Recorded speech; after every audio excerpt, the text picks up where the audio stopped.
Hello, my name is Lisa, and today we are going to be discussing the machine stitches that you need to know as you get started sewing. Let's get started. So as you first approach your sewing machine, the first thing that you're really going to need to know is how to straight stitch. This is the stitch that you're going to use in almost all of the construction of your garments. Almost always is you will start with your fabric with its right sides together. So let's look at this fabric sample that I've got for you. The pattern side of this fabric is the right side. The back side does still show a little bit of a pattern, but it's very faint. So what we're going to do for our straight stitches is we're going to place our fabrics right sides together. So this is the right side of this fabric, the wrong side, the right side, the wrong side, and we're going to sandwich these together to the right sides together. When I set this in my sewing machine, I'm going to set my stitch. It's going to default, my machine is going to default to a straight stitch, and my needle defaults to the left-hand position. If you're just getting started sewing on a sewing machine, if your machine has an adjustment lever that you can adjust the speed, by all means play with that and take a little time and learn your machine and know it really well. So as I get started, I'm just going to simply sew a straight down. So straight, that's my straight stitch. Easy peasy, right?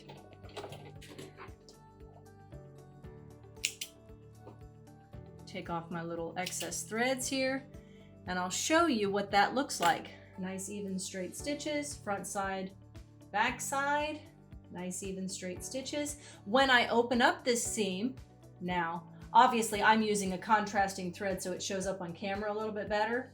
But what I want you to notice that when I open up this seam, you can't see it from the inside, even with that contrasting thread.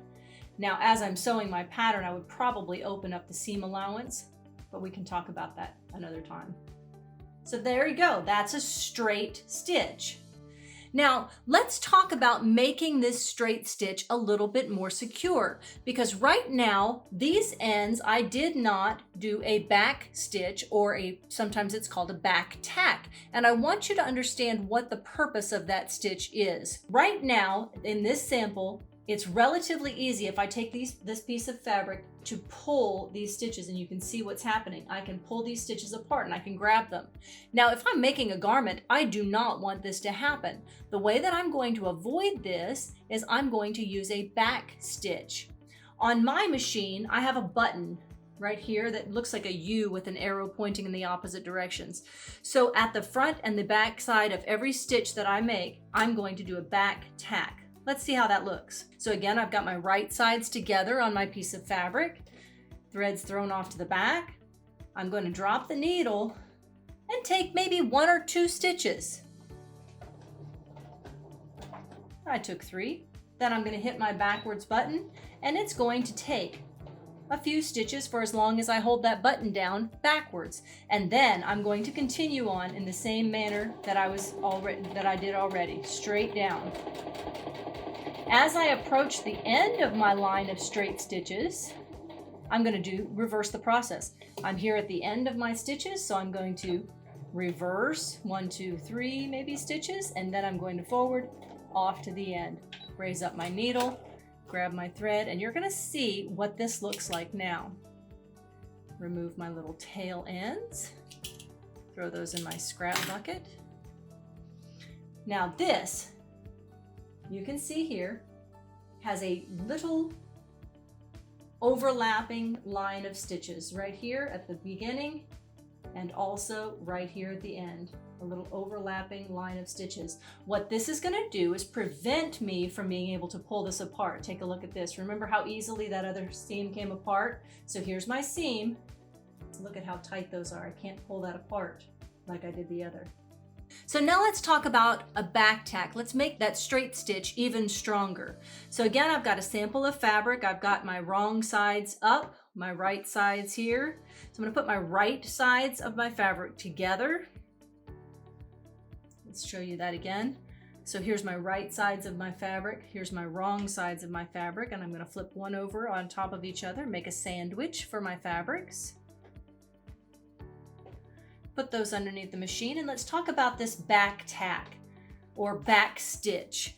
What this is going to do is lock those beginning and ending of your straight stitch line so that those stitches don't come apart very easily. Let's look how it's done. On my machine, I have a back tack button, and it's located right here, and it will back tack or move the machine backward for every stitch that I have that button pressed. Let me show you what I mean. I'm going to start my stitch line the exact same way as I did before, drop a couple of stitches down, and then I'm going to push this backward button, and the machine is going to reverse. The feed dogs are going to go in reverse until I stop pressing, and then the machine will stop. Then I'll just continue my straight stitch until I reach the end of my line of straight stitching. And as I reach the end, I'm going to do the same thing. I'm going to back tack 1, 2, maybe 3, and here I go off the end again, raise up my needle, pull out my threads, and now, I need some new snips. Let's take a look at this stitching now. So now in this example, you see, I've got a very clean line, but of double raised stitches now, because this is going to be much stronger at the beginning and at the end down here. Take a look. As I try to pull this apart now, remember how easily that other one pulled apart? Look here. I can't pull it apart at all. Just barely visible as I'm pulling these fabrics apart. Same at the end. I'm pulling the fabrics apart, but I can barely see the stitches in there. So that is the point of a back tack. It makes your straight stitching, even in zigzag as well, but it makes all the lines of stitching very strong, so they're not going to come apart very easily. The next type of stitching I'd like to talk with you about is called a baste stitch. So sometimes when we're sewing, we need to put two pieces of fabric together in a way that we can take them apart again easily. Now, oftentimes we will pin baste. In other words, we will put two fabrics together, but we'll do it with pins rather than with stitches. But sometimes we need to get the pins out of the way, so we use our machine to baste stitch. Now, all that we're going to do for this is make a very long stitch length so that we can grab those threads in between when we need to, and they will come apart very easily. So I'm going to set this up the same way. I'm going to grab two pieces of scrap fabric here. I'm going to sandwich them together, right sides together.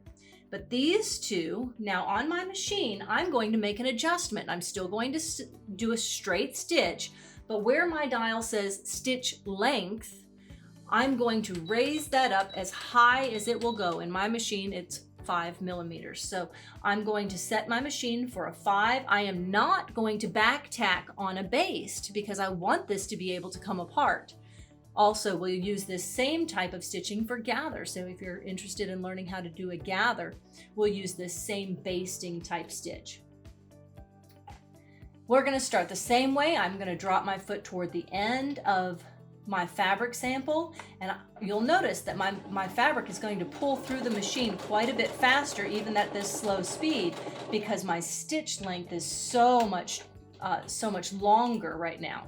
So I'm going to trim this off and show you the difference between a regular straight stitch and then an elongated basting stitch. So as we're kind of looking at these stitches, these are relatively narrow stitches. And this is a regular stitch. This is a regular straight stitch. Take a look at this basting stitch. Look at how much longer these basting stitches are. Let's compare the two. Get them both in the camera shot at the same time.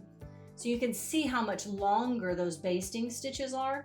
These are going to come apart much more easily, and they're going to be very easy to grab with your seam ripper or your snips. So as I'm basting then, this sample is basted. After I manipulate the fabric the way that I need to manipulate it according to the pattern, then I can remove these stitches. So remember, I didn't back tack, so this is going to come apart fairly easily. Look at this. I can almost just pull it apart without any scissors. Now I'll do one little snip right here, and we'll probably pull the rest 3 or 4 more stitches. And I can do one more little snip here, and I'll be able to pull the rest of this apart.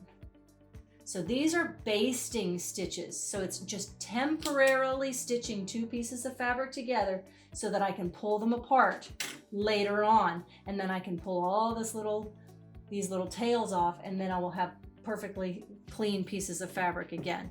So basting is very important, but a lot of times we will often use our basting with pins rather than using stitches. But very important to know how to baste, how to machine baste. Saves you a lot of time. The last type of stitching I'd like to talk with you about is a decorative stitch, and it's called top stitch. Now this type of stitching is going to be visible on the outside of your garments, hence the term top stitch. So we're going to be stitching on top of an existing seam. Let me show you this first example again that I made where we showed the back tack. Now, when I'm going to be top stitching, I'm actually going to open this sandwich up. I'm going to lay down my seam allowances. I'm going to open this sandwich up and I'm going to lay down my seam allowances, and I'm just going to finger press this. So if I'm going to finger press this flat, and I'm going to show you what a top stitch will look like. So on a top stitch, I'm actually going to be stitching with the right side of the fabric up. The right side of the fabric is up. I'm going to load it into the machine, and I'm going to determine, do I want to stitch on the left side of this seam allowance or the right side of this seam allowance? And so this stitch, I'm going to try on the left side of the seam allowance. So I'm going to set my presser foot directly down, and the center of my presser foot guide is directly on that seam allowance. Let's take a look at how this works. So we're going to start our top stitching, and this stitching is going to show. I'm going to reset my machine to a regular stitch length, and I know it's my 2.5 as my regular stitch length. I'm going to drop my needle on the fabric, and I'm going to line up my presser foot, the center of my presser foot, with that seam, straight seam that I've already done. And I'm going to just make a top stitch along this left side and show you what that looks like. So keeping very carefully on, because I know this stitching is going to show and I want it to look very pretty, so I'm going to try to go slow so that I can make it as accurate to that line as I possibly can. There I go, straight off the edge. Here's my snips. So this is called a top stitch. Here's my line of stitches. Here's my seam that I made earlier, and my line of stitches that's on the left side. This is my top stitch, and see how it shows. Now, if I wanted to get fancy, I could flip this around and I could do a top stitch on the other side. And now I've got two lines of top stitching. Well, that's all I have for you today. I hope you've learned something. If you feel like you've missed anything, feel free to rewind this video and watch it as many times as you need. To dive even further into your sewing adventure, hop into a live class, and we'll see you next time.